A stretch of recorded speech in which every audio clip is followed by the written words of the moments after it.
real, I've been in the back rooms with a lot of politicians over my career, and that's where you get the true sense of what they care about.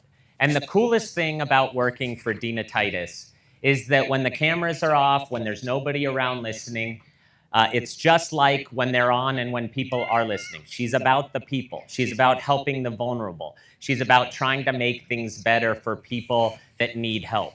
So if we can give one more round of applause for Congresswoman Titus, that'd be awesome. I have a few other people I want to recognize real quick. I want to thank, of course, Whitney Whiteman for bringing the cookies today. I want to thank Grouchy John's Coffee for bringing that coffee and donating that today. I want to thank, I don't know if he's back yet, but Jacob Gallegos has done all the design work for the campaign, so let's clap it up for him. We have Hero Park here today who donated the food. Corey donated the donuts. So thank you both so much for that. And of course, thank you to my family and to all of you for being here. Before I go into any of the state issues, I do want to just touch on one. Of course, I stand in solidarity with the protesters in Minneapolis, in California, in New York, in DC, here in Las Vegas, and everywhere in the country that are resisting ICE. We need to criminally prosecute the administration that is systematically breaking constitutional law, and we need to charge people with murder when they murder people, okay? We saw a murder that deserves a murder charge. So this administration is just one chapter, but it is not the whole story. And when we look back on this day decades from now, that is not what we're going to remember today for. Because there is a much bigger problem facing us here in Las Vegas. If we were to drive about 30 minutes that way, we would go to Lake Mead. And one of the first things that you would see at Lake Mead is a giant white bathtub ring that represents where the lake used to be and where it is now. That white bathtub ring is 175 feet tall. We have lost 70% of our lake. There is only 30% of our water left. If that goes away, we can't live here. There's not enough water under the ground for all of us. Why is that lake dropping as dramatically as it is? It's because of global warming and climate change. In about 15 to 20 years, at the current rate of loss, we will reach a situation called Deadpool. This is not a Marvel anti-hero. This is a catastrophic economic problem for all of the Southwest. See, because before we reach Deadpool, and I'll explain what that is in a minute, but years before that, the Central Arizona Project, which supplies water for 5 million people in Arizona, will have to stop. And Arizona will become dependent on its dwindling supplies of groundwater. Before we reach Deadpool here, we will not be able to send water to Lake Havasu, thus we will not be able to get water to Los Angeles, which will start a catastrophic economic situation for the biggest economic driver, one of the biggest economic drivers in the world, one of the most economic productive cities, our biggest source of tourism. We are equipped to deal with Deadpool. Deadpool is when the lake gets to 895 feet, the Colorado River will end at Hoover Dam. Right now, it runs dry before it gets to the ocean. So we're already using every single drop of the river, don't get me wrong. But at the point where it reaches Deadpool, we'll still be able to draw water because we spent billions of dollars building a straw right to the very bottom of the lake.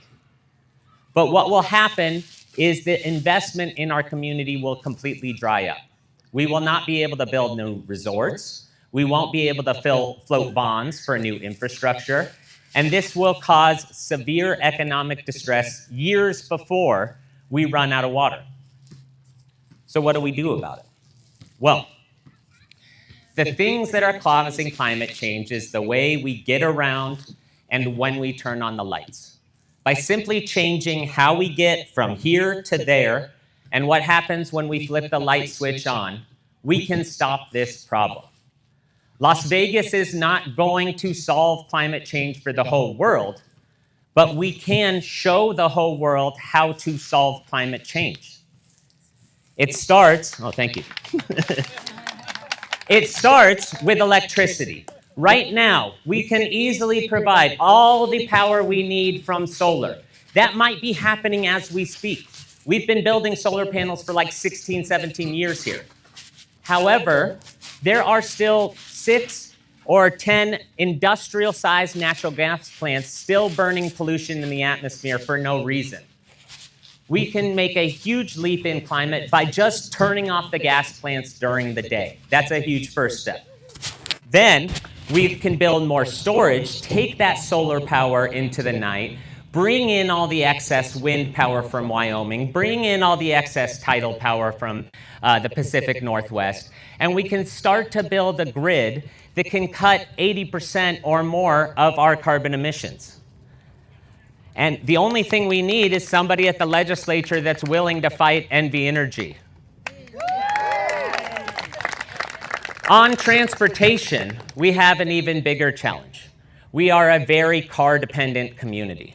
However, in the last legislative session, working with my friends here in Sierra Club and NEJC, if Jackie and Olivia can wave hi to everybody, partnering, they built a partnership with labor unions, and we were able to pass unanimously through the legislature a bill to plan regional rail, like light rail, both here in Vegas and in Reno. We can follow the model of Paris and achieve something similar to what that achieved. In the 1990s, Paris was a smog-choked, traffic-filled city. They made a decision that they wanted to change. They started building trains. They started building bike lanes. And car ownership dropped in Paris from the high 70% down to the low 30% nowadays. We can do this. We can start in our tourist corridor by taking a lot of those cars off the road. We can then, over decades, building with union jobs, get light rail out into all the neighborhoods, and we can take 70% of the cars in Las Vegas off the road. And those other 30%, a large percentage of those are going to be electric vehicles. Now, this is not going to solve climate change all on its own, but if we can expand this to the Western United States, that we are responsible for 2.5% of global warming. If we can spread this to the country, we are still the second largest country that is in terms of carbon pollution. If we can send Congresswoman Titus, if we can get a majority of Democrats in the Congress and the Senate, if we can elect a new president in 2028, we can take federal climate action.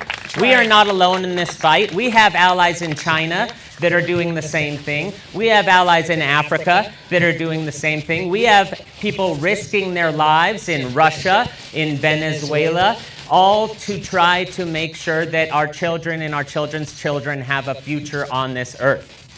And it starts right here. It starts today. It starts with us knocking doors in that neighborhood and that neighborhood and right over there. One at a time, building voters. First, we get through this primary. Then we'll be confronted in the general election with an electorate that is almost half nonpartisan. You want something, honey? These voters are up for grabs. We're going to listen to them. And we're going to talk about not just climate, but we're going to talk about healthcare, education, crime, you name it, mental health, addiction services, all kinds of things that the state legislature can do to help build a better community, to help keep costs lower, to help make a more affordable Southern Nevada. This will win us this race. Then we need to go into the legislature and pass that legislation. And then from there, we'll take it and we'll do more and more and more. But it starts here. It starts today. And so I need your help. I appreciate all of the donations. I need your help volunteering. I need you to tell other people about what's going on. I need you to look at that map, find any friends that live here, tell them to register, tell them to vote, tell them to get involved. We can do this. So are you with me? All right. Thank you all so much. My name is Vinny Spotleson. I'm running for Assembly District 41, and I need your help. Thank you so much for being here. All right.